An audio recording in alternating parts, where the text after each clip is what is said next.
Hello guys, welcome to Biology Bomb. मैं self Keshav Bansal.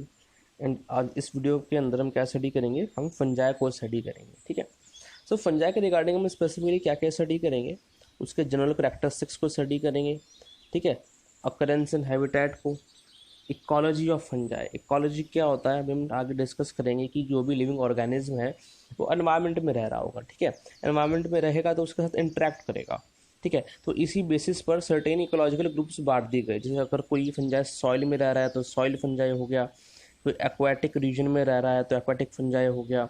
ठीक है। कोई डंग पर ग्रो कर रहा है तो कॉप्रोफिलस फंजाई। इस तरीके से सर्टेन इकोलॉजिकल ग्रुप्स में क्लासीफाई कर दिया गया फंजाई को। ठीक है। फिर सबसे लास्ट में हम बात करेंगे सिग्निफिकेंस की। इसके अंदर हम देखेंगे कि बेनिफिशियल इफेक्ट्स क्या हैं, इसके बेनिफिट्स क्या हैं फंजाई के। ठीक है। क्या पहुंचा रही है ये। ठीक है। और इसके कुछ हार्मफुल इफ़ेक्ट्स। ठीक है। हार्मफुल में तो मेनली आपको पता है कि डिजीज़ कॉज करता है, पैथोजेनिक होता है प्लांट्स के लिए, एनिमल्स के लिए। ठीक है। स्टमक डिजीज़ कॉज कर सकता है, स्किन की डिजीज़ कॉज कर सकता है, जैसे रिंगवॉर्म हो गया। ठीक है। तो उसके बारे में एक इंट्रो देखेंगे हम। ठीक है। तो ज़्यादा बड़ा टॉपिक नहीं है, छोटा सा है, देखते हैं। तो सबसे पहले हम जनरल कैरेक्टरिस्टिक्स को स्टार्ट करते हैं। तो जैसे हम एल्गे को डिफाइन करते थे, एल्गे को हम कैसे डिफाइन करते थे कि एल्गे क्या है। Algae are chlorophyll, algae are chlorophyll bearing thallophytes. ठीक है। इन दो शब्द से हम इसे डिफाइन कर देते थे। ठीक है। तो फंजाई भी क्या है, फंजाई भी थैलोफाइट्स हैं। थैलोफाइट्स यानी कि plant body root stem and leaves में डिफरेंशिएटेड नहीं होगा। हम देख के उसे पता नहीं कि लगा सकते कि ये पार्ट रूट है, ये पार्ट लीफ और ये पार्ट स्टेम है। तो इन्हें थैलोफाइट्स कहते हैं। एल्गे भी मेनली थैलोफाइट्स हैं और जो हमारे फंजाई में भी थैलोफाइट्स हैं। ठीक है। अब मेन डिफरेंस कहाँ पे आता है, मेन डिफरेंस यहाँ पे आता है कि जो क्लोरोफिल वाली बात हुई है। ठीक है। एल्गे के अंदर क्लोरोफिल होता है, इसलिए फोटोसिंथेसिस करते हैं और इसी कारण क्या होते हैं, ऑटोट्रॉफिक होते हैं, यानी अपना फूड खुद बनाएंगे। लेकिन जो ये किस्सा है ये फंजाई के केस में अलग होता है। कैसा होता है, अलग होता है। क्यों? बिकॉज क्लोरोफिल नहीं होता फंजाई के अंदर, क्लोरोफिल नहीं होता। क्लोरोफिल नहीं होगा तो क्या नहीं करेंगे, फोटोसिंथेसिस नहीं करेंगे। और फोटोसिंथेसिस नहीं करेंगे तो ऑटोट्रॉफिक नेचर नहीं होगा, बिकॉज ये कीमोसिंथेसिस भी नहीं करते। ठीक है। लाइट के थ्रू तो फूड प्रोडक्शन कर ही नहीं रहे हैं, केमिकल्स के थ्रू भी नहीं करते। ठीक है। तो ऑटोट्रॉफिक नेचर होता ही नहीं इनका। तो इनका कैसा नेचर होता है, फिर हेटरोट्रॉफिक नेचर होता है। ठीक है। अब हेटरोट्रॉफिक में भी कौन कौन सा होगा, जैसे हम तो होलोजोइक हैं। ठीक है। अगर हम ह्यूमंस की बात करें, ह्यूमंस ना सेप्रोफाइटिक है, ना पैरासाइटिक है, ना सिम्बायोटिक है, ना प्रीडेशियस है। प्रीडेशियस कह सकते हैं, प्रीडेटरी। ठीक है। हम क्या करते हैं, अगर उस तरह से देखें कि हम जैसे हम होलोजोइक है। ठीक है। हम क्या करते हैं, स्वेलो कर लेते हैं जो फूड मटेरियल होता है उसके अंदर, फिर वो अंदर डाइजेस्ट कर रहा है। बट फंजाई के अंदर ऐसा नहीं होता। फंजाई बहुत प्रिमिटिव है, इनके पास अच्छा डाइजेस्टिव सिस्टम नहीं होता है ना, कि कॉम्प्लेक्स हम क्या करते हैं, हम कॉम्प्लेक्स सब्सटेंस को ले रहे हैं। ठीक है। हमारे सेल्स उस सब्सटेंस को एकदम से ऐसे यूज़ नहीं कर सकते, तो पहले हम उसका डाइजेस्टिव जूसेस से उसे ब्रेक डाउन करेंगे। ठीक है। फिर जब वो हेपेटिक पोर्टल सिस्टम के थ्रू लीवर में जाएगा, वहाँ पर इसका और ब्रेक डाउन होगा, फिर जाएगा वो कहीं ना कहीं इस फॉर्म में आ पाएगा कि हमारे जो सेल्स हैं वो यूज़ कर सकें। बट फंजाई के पास ऐसी कॉम्प्लेक्स मशीनरी नहीं होती, तो वो क्या करता है, वो जो डाइजेस्टिव सब्सटेंस है, जो जूसेस हैं, उसके एंजाइम्स कह दो आप, बेटर है, तो वो क्या करेगा, किसी कॉम्प्लेक्स, लेट ये कॉम्प्लेक्स ऑर्गेनिक सब्सटेंस है। ठीक है। वो क्या करेगा, स्प्लिट अपने डाइजेस्टिव जूसेस को सिक्रीट कर देगा। वो सिक्रीट करने के बाद क्या होगा, ये कॉम्प्लेक्स सब्सटेंस से ये सिंपलर सब्सटेंस में कन्वर्ट हो जाएंगे। किसमें कन्वर्ट हो जाएंगे, सिंपलर सब्सटेंस में। अब जो फंजाई है वो इसे ईजिली एब्जॉर्ब कर सकता है और उसके सेल्स इसे यूटिलाइज कर सकते हैं। ठीक है। तो ये होता है जी सेप्रोफाइटिक। अगर हम बात करेंगे पैरासाइटिक न्यूट्रिशन की, तो पैरासाइटिक न्यूट्रिशन में हमें क्या पता है कि एक होस्ट होगा और एक होगा इन्वेडर।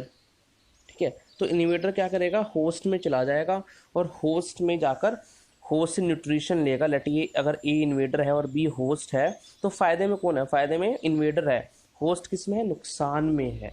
क्यों? बिकॉज ए जो है वो एट टाइम्स से reproduction as a side of reproduction use कर रहा है। ठीक है। बाहर भी रिप्रोड्यूस कर सकता है। ठीक है। जैसे वायरस हुए, वायरस सिर्फ सेल के अंदर इंट्रोड्यूस करते हैं, होस्ट सेल के अंदर, बट कुछ पैरासाइट्स हैं जो किसी होस्ट के बाहर भी रिप्रोड्यूस कर सकते हैं। बिकॉज हमने स्पेसिफिकली ये नहीं कहा कि प्राइमरी होस्ट होना चाहिए, फिर इंटरमीडिएटरी होस्ट होना चाहिए। ठीक है। तो अगर होस्ट है, जनरल टर्म में हम बात कर रहे हैं, तो उसके अंदर रिप्रोड्यूस भी कर सकता है, वहाँ से न्यूट्रिशन लेगा ऑफ कोर्स, ठीक है, और होस्ट को जनरली हार्म करता है। तो होस्ट किस में, होस्ट नेगेटिव में है, ठीक है। तो इस रिलेशनशिप को क्या कहते हैं, पैरासाइटिक कहते हैं। फिर नेक्स्ट आता है सिम्बायोटिक। तो सिम्बायोटिक रिलेशनशिप बड़ी अच्छी रिलेशनशिप है। इसमें दोनों को फ़ायदा होगा, फंजाई को भी फ़ायदा होगा और जो दूसरा ऑर्गेनिज्म है उसे भी फ़ायदा होगा, ठीक है।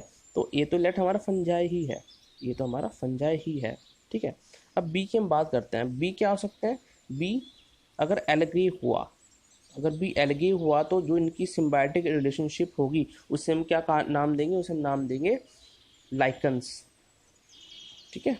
उसे हम क्या नाम देंगे, हम उसे लाइकन्स कह रहे हैं, ठीक है। और अगर ये हायर रूट्स, मतलब जो हायर वेस्कुलर प्लांट्स हैं जैसे पाइनस हो गया, उसकी रूट्स की बात कर रहे हैं, ठीक है, तो उसमें किस तरह से रहता है, उसमें माइकोराइजल एसोसिएशंस फॉर्म करते हैं। क्या फॉर्म करते हैं, माइकोराइजल एसोसिएशंस फॉर्म करता है उसके अंदर, ठीक है। तो यहाँ पे दोनों को फ़ायदा हो रहा है, ठीक है, दोनों को कुछ ना कुछ। जैसे फंजाई अगर अलगे की बात करें लाइकन्स में, तो फंजाई क्या कर रहा है कि उसे प्रोटेक्ट कर रहा है, उसे प्रोटेक्शन प्रोवाइड कर रहा है, outer protective layer fungi form कर रहा है, ठीक है। जबकि जो ऑटोट्रॉफिक नेचर है, फूड कौन ला के दे रहा है, फंजाई, जो फंजाई पार्टनर है उसके अंदर, लाइकन के अंदर एल्गे ला कर दे रहा है, ठीक है। तो ऐसा सिम्बायोटिक रिलेशनशिप है कि कुछ तू कर कुछ मैं करूँगा, दोनों रहेंगे मजे में, ठीक है, ऐसा रिलेशनशिप है। जबकि पैरासाइटिक कैसा है कि एक फ़ायदे में और एक नुकसान में, एक मास्टर एंड स्लेव रिलेशनशिप है। फिर हम बात करते हैं बॉडी ऑर्गेनाइजेशन की। तो अगर बात करें फंजाई की बॉडी की, तो ये यूनिसेलुलर भी हो सकती है कि यानी सिंगल सेल होगा, या फिर बहुत सारे सेल्स से मिलकर बना होगा यानी मल्टी सेलुलर हो सकती है, ठीक है। अगर यूनिसेलुलर की बात करें तो हमें सबसे पहले एक नाम यहाँ ध्यान आता है, यीस्ट, ठीक है। तो यीस्ट कुछ नहीं है, यीस्ट को ही सैक्रोमाइसिस भी कहते हैं, ठीक है। यीस्ट को क्या कहते हैं, सैक्रोमाइसिस। तो अगर कभी सैक्रोमाइसिस पूछ लिया जाए तो घबराना मत, वही यीस्ट होता है। यीस्ट और सैक्रोमाइसिस एक ही बात है, यूनिसेलुलर में ये ध्यान रखना, ठीक है। अब बात करते हैं मल्टी सेलुलर फॉर्म्स की, ठीक है। तो मल्टी सेलुलर फॉर्म्स में कैसे ऑर्गेनाइज्ड होती है बॉडी, तो क्या होता है, सर्टेन ब्रांच्ड फिलामेंट्स होते हैं। मल्टी सेलुलर जो सेल्स हैं ये क्या फॉर्म कर लेंगे, सर्टेन ब्रांच्ड फिलामेंट्स फॉर्म कर लेंगे। और जब ये ब्रांच्ड फिलामेंट्स एक दूसरे में इंट्रिकेटली टैंगल्ड हो जाएंगे, उलझ जाएंगे, तो एक मैश लाइक स्ट्रक्चर फॉर्म करेंगे जिसे हम क्या कहेंगे, माइसीलियम, ठीक है। तो ये जो ब्रांच्ड फिलामेंट है, हम क्या कहते हैं, हाइफे। जब ये उलझ जाते हैं एक दूसरे के अंदर और एक मास फॉर्म कर लेते हैं, टेंगल्ड मास, किसका, हाइफे का, है ना, ये कई सारे हाइफो का टेंगल्ड मास है, ठीक है। एक मैट लाइक स्ट्रक्चर, एक मैश लाइक स्ट्रक्चर फॉर्म कर लिया, तो उसे हम क्या कहते हैं, उसे माइसीलियम कहते हैं, ठीक है जी। अब क्या होता है, तब हम ये सोच लेंगे कि अगर किसी फंजाई के अंदर माइसीलियम नहीं दिख रहा है तो हम ये सोचें कि वो यूनिसेलुलर है, ठीक है। बट हमेशा ऐसा नहीं होगा, कुछ फॉर्म्स ऐसी भी हैं, जैसे सिनकाइट्रियम हुआ, तो सिनकाइट्रियम क्या करता है, भले ही मल्टी सेलुलर है बट इसकी बॉडी माइसीलियम फॉर्म में ऑर्गेनाइज्ड नहीं होती, यानी इसमें हाइफे नहीं मिलेंगे, ठीक है जी। तो ये ध्यान रखना, ये एमसीक्यूज में आ जाता है। फिर बात करते हैं सेल वॉल की। अब सबको क्या ध्यान होता है कि ना भी ना सेल वॉल जो है फंजाई की, वो कभी भी सेलुलोज की नहीं बनी हो सकती। जो फंजाई के सेल वॉल होते हैं वो किसकी बनी होती है, काइटिन शब्द ध्यान होता है बच्चों को, ठीक है। बट ऐसा नहीं होता हमेशा, क्योंकि हम सारे फंजाई की बात कर रहे हैं। जो लोअर फंजाई होते हैं, जैसे ओमाइसिटीज के अंदर हम पाइथियम को पढ़ेंगे, ठीक है। जो पाइथियम होता है, ये पूछ रहे थे इसलिए एमसीक्यूज में कि, तो उसके अंदर क्या होता है, उसके अंदर काइटिन की सेल वॉल नहीं होती, उसके अंदर सेल्यूलोज की सेल वॉल होती है, ठीक है। जबकि जो हायर फंजाई हैं, जो मोस्ट फंजाई हैं, जैसे एस्कोमाइसिटीज के मेंबर्स, बेसिडियोमाइसिटीज के मेंबर, डिट्रोमाइसिटीज के मेंबर, ठीक है, इवन यीस्ट हो गया, इन सब में क्या होगा, इन सब में जो सेल वॉल होती है उसमें सेल्यूलोज नहीं होता, बिकॉज ये ट्रू फंजाई है, ये हायर फंजाइज है, ठीक है। इनके अंदर क्या होता है, काइटिन मिल जाएगा, और फंगल सेल्यूलोज के नाम पर आप क्या कहेंगे, हेमिसेल्यूलोज मिल जाएगा, ठीक है। हेमिसेल्यूलोज और काइटिन मिल जाएगा, ठीक है जी। फिर हम बात करें फूड रिजर्व्स के, भी ध्यान रखना, फूड रिजर्व्स में दो हैं, तो ग्लाइकोजन है और एक है ऑयल। ग्लाइकोजन एंड ऑयल क्या है, इसके फूड रिजर्व्स हैं, ठीक है जी। अब बात करते हैं अकरेंस एंड डिस्ट्रीब्यूशन की। तो ये ज़्यादातर कैसे हैं, ज़्यादातर टेरेस्ट्रियल होते हैं, कुछ ही एक्वाटिक होते हैं, ठीक है, फ्यू एक्वाटिक होते हैं, ज़्यादातर टेरेस्ट्रियल होते हैं। और डिस्ट्रीब्यूशन की बात करें तो पोलर से ट्रॉपिकल रीजन सब जगह पाए जा रहे हैं, यानी एक तरह से कॉस्मोपॉलिटन है, सर्वव्यापी है, ठीक है। जैसे फाइकोमाइसिटीज़ जो है आपके, ये एक तरह से लोअर फंजाई हुए, ठीक है। तो इनकी ये ज़्यादातर कहाँ पाए जाते हैं, एक्वाटिक रीजन में पाए जाते हैं, ठीक है। और अगर बात करें, अच्छा अब ये मैक्रोस्कोपिक भी हो सकता है और माइक्रोस्कोपिक भी हो सकता है। मैक्रोस्कोपिक जो नेकेड आई से देखे जा सकते हैं, हमें बड़ा सा स्ट्रक्चर, जैसे मशरूम एक फंजाई है, ठीक है। मशरूम हो गया, पफ बॉल्स हो गया, ब्रैक्ट फंजाई हो गया, मॉरल्स यानी मॉर्केला हो गया, वो भी एक एडिबल फंजाई होता है, खाने लायक होता है, ठीक है। मशरूम्स को भी खाते हैं, सब नहीं, लेकिन पॉइजनस भी होते हैं, लेकिन एडिबल मशरूम्स भी होते हैं, ठीक है। तो ये कैसा नेकेड आई से हम देख सकते हैं, बट कुछ, और एक तरह से कहना चाहिए कि काफ़ी सारे फंजाई मैक्रोस्कोपिक भी होता है, ठीक है।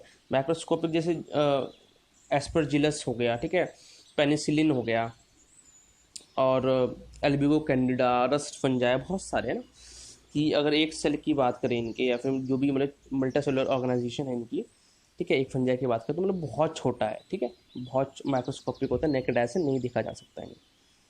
क्लियर? क्या फिर इनकी बड़ी बड़ी कॉलोनीज़ को देखा जा सकता है, एक तरीके से ऐसे कह सकते हैं, ठीक है। फिर हम बात करते हैं पैरासाइटिक फंजाई की। पैरासाइटिक फंजाई डिजीजेस कॉज करते हैं, क्या कॉज करते हैं, डिजीजेस, ठीक है। मास्टर एंड स्लेव रिलेशनशिप है पैरासिटिज्म जो है। तो ये वेस्कुलर प्लांट्स में भी डिजीज कॉज कर सकते हैं, एनिमल्स में भी डिजीज कॉज कर सकते हैं, ह्यूमंस में भी डिजीज कॉज करते हैं। किस नेचर के डिजीज कॉज करते हैं जनरली, या तो स्टमक डिसऑर्डर्स करेंगे, या फिर बहुत फेमस होता है स्किन डिजीज, जैसे रिंगवॉर्म हो गया, ठीक है। रिंगवॉर्म कौन सा फंजाई करता है, ट्राइकोफाइटन, पूछ लेते हैं, याद रखना, ट्राइकोफाइटन एंड माइक्रोस्पोरम, ठीक है। ये क्या कॉज करते हैं, रिंगवॉर्म डिजीज कॉज करते हैं। और ऐसी बात कई बार पूछ लेते हैं, डिजीज होती है उसे हम कहते हैं athlete foot disease, athletes foot disease. तो ये भी रिंगवॉर्म ही होता है, ठीक है, ये भी रिंगवॉर्म ही होता है, बट फुट में होता है। तो इसे वही वाली बात है, ट्राइकोफाइटन फॉर्म करेगा, और ट्राइकोफाइटन में अगर पूछ लिया जाए स्पेसिफिकली तो इंटरडिजिटल है, trichophyton interdigital athlete foot disease, यानी रिंगवॉर्म है फुट में, वो कॉज करेगा। और साथ में और होता है, हम कहते हैं टीनिया पेडिस, ये भी कॉज करता है, ठीक है, एथलीट फुट डिजीज। क्लियर? अच्छा, कुछ बेनिफिशियल रिलेशनशिप्स होंगी, ये तो हार्मफुल की बात हो गई, ये सब अभी हम उसमें भी पढ़ेंगे सिग्निफिकेंस के अंदर, ठीक है, डिटेल में। तो कुछ बेनिफिशियल रिलेशनशिप्स हो गई, जैसे जैसे मैंने आपको बताया कि सिम्बायोटिक फॉर्म होती हैं, ठीक है, एलगे के साथ लाइकन्स फॉर्म कर रहे हैं, और हायर जो वेस्कुलर प्लांट्स उनके रूट्स के साथ क्या फॉर्म कर रहे हैं, माइक्रोराइजल एसोसिएशंस, ठीक है। अब बात करते हैं इकोलॉजी ऑफ फंजाई की। मैंने बताया था इकोलॉजी क्या है, कोई भी लिविंग ऑर्गेनिज्म है वो एनवायरनमेंट में रह रहा है, उससे इंटरेक्ट करेगा, ठीक है, अपने एनवायरनमेंट से इंटरेक्ट करेगा, और फिर एनवायरनमेंट का कुछ इफेक्ट उस फंजाई पर होगा, उसके डिस्ट्रीब्यूशन पर, ठीक है। तो इस बेसिस पर हमने सर्टेन इकोलॉजिकल ग्रुप्स बांट दिए कि कोई सॉइल फंजाई जो सॉइल में रह रहा है, कोई डंग पर ग्रो कर रहा है तो कॉप्रोफिलस फंजाई हो गया, है ना, ऐसे जो मैंने ऊपर बताया था।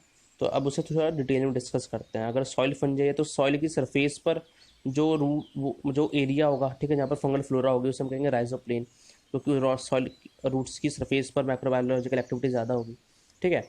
और यहाँ पर स्पेसिफिकली हम फंजाई की बात भी कर रहे हैं। और जो रूट्स के अराउंड सॉइल होगा, जो रूट्स के अराउंड सॉइल होगा, उस रीजन को हम क्या कहेंगे, राइजोस्फेयर। तो उस राइजोस्फेयर में भी फंगल फ्लोरा होगी। तो इन दोनों में रीजन में जो फंगल फ्लोरा होगी उस पर डिपेंड करता है कि डिजीज़ होने के कितने चांस है, ठीक है। कि अगर उस रीजन में फंगल फ्लोरा ऐसी हुई जो डिजीज़ कॉज करते हैं तो डिजीज़ हो जाएगी रूट्स के अंदर। अगर उस फंगल फ्लोरा वहाँ उस रीजन में ऐसी है जो डिजीज़ ना कॉज करते तो डिजीज़ नहीं होगा, ठीक है। तो अल्टीमेटली क्या हमने बताया, इकोलॉजिकल ग्रुप्स की सॉइल में जो रह रहा है, ठीक है। फिर लिग्नोकोलस फंजाई, यानी जो ट्री होता है, ट्री की वुड को डिके करता है, ऐसा फंजाई, जैसे हमें दिख रहा है पॉलीसिस्टिकस सैंगुइनेंस। पॉलीसिस्टिकस सैंगुइनेंस क्या करता है, जो शोरिया रोबस्टा यानी सॉल्ट ट्री है उसकी जो वुड होती है उसे डिके करता है, ठीक है। ऐसे एंटोमोजिनस फंजाई होगा, यानी जो इंसेक्ट्स पर रह रहा है, किस पर रह रहा है, इंसेक्ट्स पर रह रहा है। जैसे हाउस फ्लाई में पर कौन फंजाई रहता है, एंटोमोप्थोरा मस्के, ठीक है। तो देखो अपने एनवायरनमेंट से इंटरेक्ट करता है और कर रहा है, और उस बेसिस पर हमने सर्टेन ग्रुप्स में डिवाइड कर दिया है, ठीक है, सर्टेन क्लासिफिकेशन कर दिया, ठीक है। जैसे कॉप्रोफिलस फंजाई हो गया, जो फंजाई डंग पर ग्रो करेगा। तो कुछ म्यूकोरेल्स जो होता है लोअर फंजाई, ठीक है, उस पर उसकी फ्रूटिंग बॉडीज उन डंग पर अपीयर करती हैं, ठीक है, डंग पर ग्रो करती हैं, जो म्यूकोरेल्स के अंदर आ रहे होते हैं फंजाई। एक्वाटिक फंजाई की बात करेंगे तो जैसे मैंने बताया था फाइकोमाइसिटीज हो गया है ना, जो लोअर फंजाई हो गया वो जनरली एक्वाटिक होती है, क्योंकि मोस्टली तो टेरेस्ट्रियल होता है, ठीक है। एक्वाटिक यानी वाटर में हैबिट करेगी, तो फ्रेश वाटर भी हो सकती है, मराइन भी हो सकती है। तो कैट्रिडेल्स या फिर ब्लास्टोक्लाइडियल्स के members. Clear. Cellulose decomposing fungi, cellulose आपको पेपर में भी मिल जाएगा, सेलुलोज आपको कॉटन में मिल जाएगा और भी कई चीज़ों में मिल जाएगा। तो ऐसे फंजाई जो सेलुलोज को डिकम्पोज करेंगी ये कहीं ना कहीं ऐसी इंडस्ट्री के लिए हार्मफुल होंगी जो पेपर की प्रोसेसिंग कर रहे हैं, जो टेक्सटाइल या कॉटन वगैरह की प्रोसेसिंग कर रही हैं, ठीक है, तो उन्हें डैमेज पहुंचाती हैं ऐसी फंजाई। जैसे स्टैकी बॉट्रिस्तारा हो गया, ठीक है, या फिर हो गया चैटोमियम। अब मुझे याद है मैं चैटोमियम और जो क्या कहते हैं एल्बिगो कैंडिडा हमने स्टडी किया था कि होमोथैलिक फंजाई है, ठीक है, हमने देखा था कि हेट्रोथैलिक फंजाई और होमोथैलिक फंजाई है। ऐसे फंजाई जो हेट्रोथैलिक फंजाई कैसे फंजाई होंगे कि जिसमें male and female reproductive organ different thallus पर ग्रो कर रहे हैं, ठीक है। तो जैसे उसमें हमने म्यूकोराइजोपस पढ़ा, पक्सिनिया पढ़ा, ठीक है। और जबकि हेमोथैलिक में जैसे हो गया चैटोमियम हो गया, एल्बिगो कैंडिडा हो गया, जो इसमें mail and female reproductive organ एक ही थैलस पर होंगे, इसका हम चैटोमियम, ठीक, और सॉल्यूशन कहेंगे होमोथैलिक फंजाई, ठीक है जी। इसमें चैटोमियम आ जाता है और वो आ जाता है एल्बिगो कैंडिडा। तो अगर हम बात करें चैटोमियम, इसलिए हमने सारी कहानी बताई तो वो भी रिवाइज हो जाए। और साथ में जो चैटोमियम ग्लोबोसम है ये क्या है, एक सेलुलोज डिकम्पोजिंग फंजाई है, तो इसे याद रख लिए, बेटर एग्जाम्पल है, वहाँ भी याद रहेगा, यहाँ भी याद रहेगा। फिर कुछ ऐसे फंजाई जो पैथोजेनिक होंगे, स्पेसिफिकली यहाँ हम बात कर रहे हैं जो स्किन पर ग्रो कर रहे हैं, ठीक है। ये स्किन की डिजीज कॉज करेंगे मैन में भी, एनिमल्स में भी, ठीक है। जैसे ड्यूट्रोमाइसिटीज के जो मेंबर्स होते हैं वो जनरली यही डिजीज कॉज करते हैं। जैसे मैंने बताया था ट्राइकोफाइटन मैक्रोस्पोरम, ठीक है, इवन टिनियापेडिस हो गया, एपिड्रमोफाइटन हो गया, ड्रमोफाइट्स। क्लियर। तो जो लास्ट टॉपिक है वो क्या हमारा सिग्निफिकेंस। तो अच्छा कुछ हार्मफुल इफेक्ट्स भी होंगे जैसे पैथोजेनिक, जो हमने तो देख लिया है ना, स्टमक डिजीज कॉज करते हैं और प्लांट्स में भी डिजीज कॉज कर देते हैं, ठीक है, स्किन डिजीज कॉज कर देते हैं मैन एंड एनिमल में। और ज़्यादा इसके बेनिफिशियल इफेक्ट्स भी होंगे, जैसे डिकम्पोजर्स की तरह एक्ट कर रहे हैं तो क्या करेंगे, जो कॉम्प्लेक्स ऑर्गेनिक सब्सटेंस है, ठीक है, और कॉम्प्लेक्स ऑर्गेनिक सब्सटेंस को सिंपल ऑर्गेनिक सब्सटेंस में कन्वर्ट कर देंगे और इनऑर्गेनिक मॉलिक्यूल्स में भी, ताकि उन्हें अर्थ एब्जॉर्ब कर सके। तो इकोलॉजिकल बैलेंस भी मेंटेन कर रहे हैं ये, ठीक है। पैथोजेनिक तो हमने स्टडी कर लिया कई बार कि प्लांट्स में डिजीज कॉज करते हैं, प्लांट ज़्यादा इनवरेबल होते हैं क्योंकि इनमें इनके अंदर क्या होता है, वनरेबल होता है, सॉरी वनरेबल होते हैं, गलत बोल गया क्यों, बिकॉज इनके अंदर हमारे अंदर इम्यून सिस्टम भी है, हमारे अंदर इम्यून सिस्टम है जो इनसे फाइट करता है, ठीक है। सर्टेन बैरियर्स हैं, स्किन एक बैरियर है, ठीक है, जो प्रिवेंट करती है इन सब चीज़ की ग्रोथ। क्लियर। बट फंजाई के अंदर जैसे स्टोप काफ़ी ओपनिंग्स हैं, ठीक है, इससे इम्यून सिस्टम नहीं होता, तो जैसे फंगल डिजीज़ काफ़ी ज़्यादा कॉमन होती हैं, स्टोमेटा के थ्रू, जो को बताया ना, स्टोमेटा के थ्रू इन्वेड कर जाएगा और अंदर पहुंच जाएगा, डिजीज़ कॉज कर देगा। साथ में एनिमल्स ह्यूमन्स को डिजीज़ कॉज करता है, ये स्टमक डिजीज़ हो गया, स्किन डिजीज़ हो गया, ठीक है।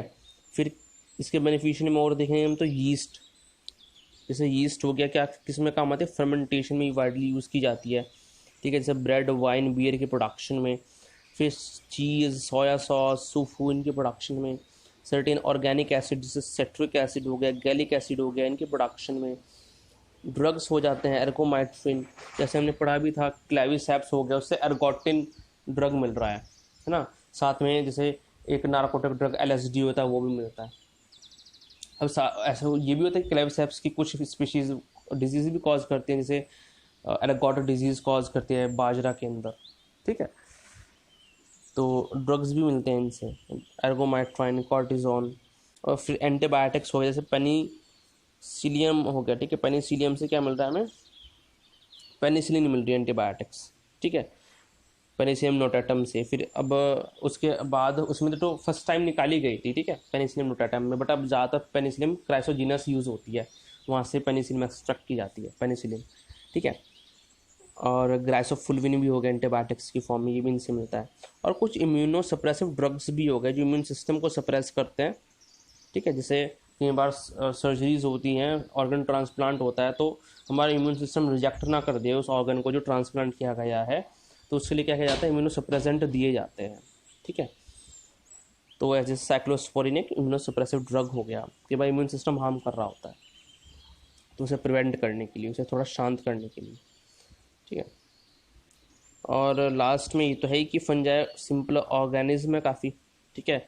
तो ये काफ़ी वाइडली रिसर्च टूल्स की तरह यूज़ किए जाते हैं ताकि हम इनके थ्रू जो बायोलॉजिकल प्रोसेसेस हैं उन्हें समझ सके, ठीक है।